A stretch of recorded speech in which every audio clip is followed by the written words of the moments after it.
बाराबंकी के विकास खंड हरक के धौरारा घाट ग्राम पंचायत में क्वारंटीन के नाम पर खिलवाड़ किया जा रहा है। दरअसल धौरारा घाट के विद्यालय में करीब 1.5 दर्जन लोगों को क्वारंटाइन किया गया था, लेकिन क्वारंटीन के नाम पर केवल खाना पूर्ति की गई है। वहां किसी भी प्रकार से सतर्कता नहीं बरती जा रही है, जिससे क्वारंटीन में रहे लोग परेशान हैं और अपना आक्रोश जता रहे हैं। उनका कहना है कि यहाँ ना तो लाइट की व्यवस्था है, ना तो खाने की, ना तो लेटने की। ऐसे में हम सब क्या करें? आपको बताते चलें कि सबसे अहम बात तो यह है कि यहाँ पर क्वारंटीन में रह रहे एक युवक को जहरीले सांप ने डस लिया, जिसे आनन फानन में जिला हॉस्पिटल रेफर किया गया। खैर गहलिमत यह रही कि वह सही सलामत बच गया। वहीं इस पूरे मामले पर हमारे संवाददाता ने मौके पर पहुंचकर खास रिपोर्टिंग की। आइए आपको दिखाते हैं। नमस्कार, मैं हूं श्रवण चौहान और आप देख रहे हैं प्रशासन प्लस।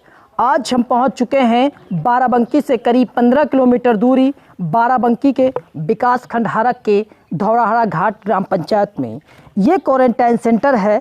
यहाँ करीब दर्जनों से ज़्यादा प्रवासी जो मजदूर थे, जो अपने परिवार का भरण पोषण करने के लिए प्रदेश गए थे, वहाँ से वापस आए, यहाँ क्वारंटाइन थे। लेकिन ऐसे में ये सबसे गलत बात ये रही कि यहाँ किसी भी प्रकार की कोई सुविधा नहीं थी, ना तो लेटने की सुविधा थी और ना तो बैठने की, यहाँ तक कि उजेला की भी व्यवस्था नहीं थी।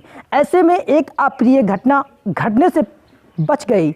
मैं आपको बता दूं कि यहाँ पे एक जो मजदूर था, जो लड़का था, जो महाराष्ट्र से आया था, उसे सांप ने डस लिया, जिसे आनन फानन में जिला हॉस्पिटल के लिए रेफ़र किया गया था, जहां उसका इलाज चला। यहाँ वो बच्चा है, मैं उससे बात करने की कोशिश करता हूं और जानता हूं किसको सांप काटा था। अच्छा, ये है, यहाँ पे हम इनसे बात करने की कोशिश करते हैं।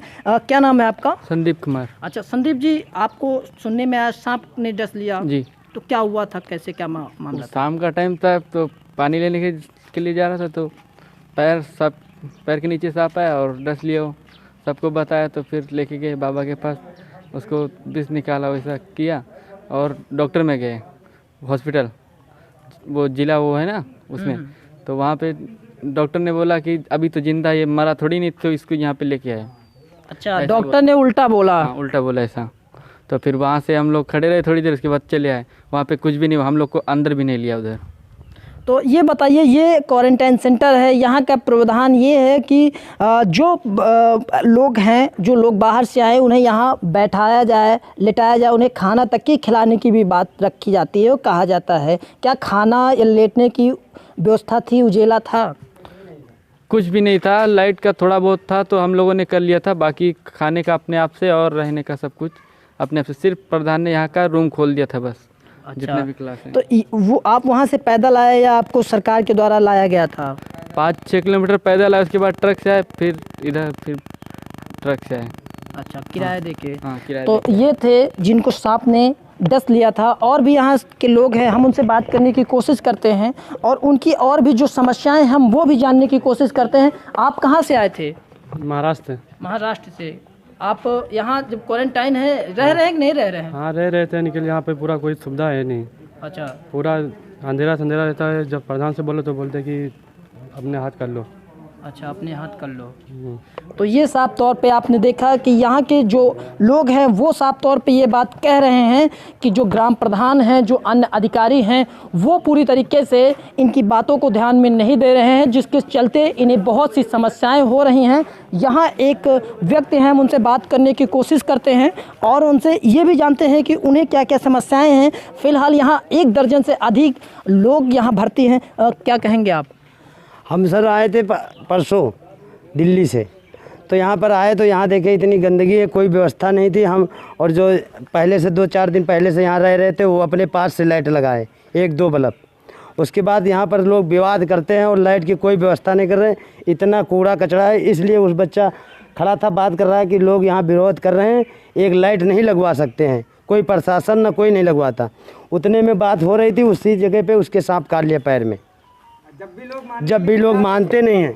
तो यहाँ पूरी तरीके से देख सकते हैं कि जो यहाँ रहने वाले लोग हैं वो कहीं ना कहीं नाराज़ दिख रहे हैं और नाराज़गी का कारण तो खैर साफ तौर पे यही है, इनका लीगल पॉइंट है कि यहाँ इन्हें किसी भी प्रकार की सुविधाएं नहीं दी जाती हैं, जिसके चलते इनका जो गुस्सा का पारा है वो और ज़्यादा है। अभी आप जो है काफ़ी तेज़ से बोल रहे थे, आप अपना गुस्सा जाहिर कर रहे थे, क्या कहेंगे? सर जो उस बच्चे को सांप काटा सारे देख रखे हैं, उसके बाद लोग मानने को तैयार नहीं। गांव के लोग कहते हैं झूठ है, कहते हैं उसको वो है कोरोना है। मान लो हम लोग बाहर से आते हैं, मानते हैं हमें कोरोना है, हम लोग चाहते हैं कि दूर रहें, परिवार से दूर रहें, मगर रात को जब वो लेके गए बाराबंकी, वो वापसी आए, उसके बाद कोई साहब आया, हम लोगों को सबको भगा दिया, कहा सब लोग अपने अपने घर जाइए और नहीं जाओगे तो तुम्हारे ऊपर कार्रवाई हुई।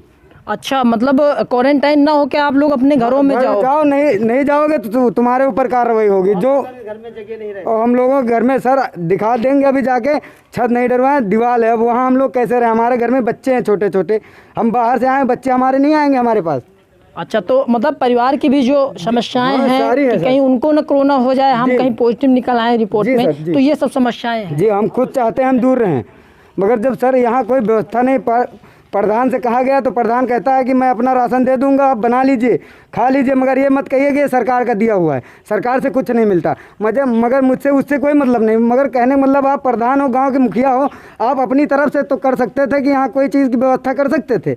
इतने लोग आए हैं, मान लो सारे बोलने किसी को मालूम नहीं है, हम डरते नहीं किसी का, हम खाते अपना, कमाते अपना है, मगर इसमें लोग विरोध करते हैं। मान लो आप मुखिया हो, आपको वोट चाहिए तब तो आ जाओगे, अब जब हम मजबूरी में, जब तो आप पूछ सकते हो हमारे से क्या परेशानी। हम 8 बजे रात को आए, हमने फ़ोन कराया, वो हमारे से मिलने नहीं आए। हम 27 लोग दिल्ली से आए थे और सबके प्रधान अपने अपने जो बंदे जहाँ के थे वो अपने अपने प्रधानों को फ़ोन किया, वो आ गए, और हमने प्रधान को फ़ोन किया, नहीं आए। हमारे साथ मेरा भांजा आया था, उसके बाद हमारी समस्या नहीं बताए, मेरे भांजे की समस्या बता दिया कि उसको बाहर से लेके आए हैं लोग बाग, और उसको पूरे गांव में चर्चा फैला दी कि वो बाहर से लेके आया। उसके बाद जब सुबह हुई तब प्रधान आया तो कह रहा है यहाँ दूसरा बंदा कौन आया है, सारे बंदे कह रहे, हम लोगों से पता नहीं था। नहीं, मेरा भांजा जब गया अपने यहाँ, वहाँ का प्रधान बोल रहा था कि कोई समस्या हो तो बताओ, मगर मुझे पता नहीं था, नहीं मैं भेजता नहीं भांजे को, यहीं रखता। ये बताइए यहाँ पे कुल कितने लोग जो है क्वारंटाइन किए गए हैं? यहाँ 14 लोग हैं सर। अच्छा, 14 लोग जी, 5 लोग दिल्ली से हैं सर, 5 लोग दिल्ली से हैं, 6 नहीं 5 लोग दिल्ली से हैं, बाकी जी महाराष्ट्र से। अगर जो है यहाँ सुविधाओं की बात की जाए, यानी जो क्वारंटाइन के समय सुविधाएं मिलती हैं, शासन प्रशासन जो कह रहा है, क्या वो पूरी तरीके से यहाँ हो रहा है? जी, कुछ नहीं हो रहा, प्रशासन से कोई वो नहीं आया। दिल्ली से सर मैं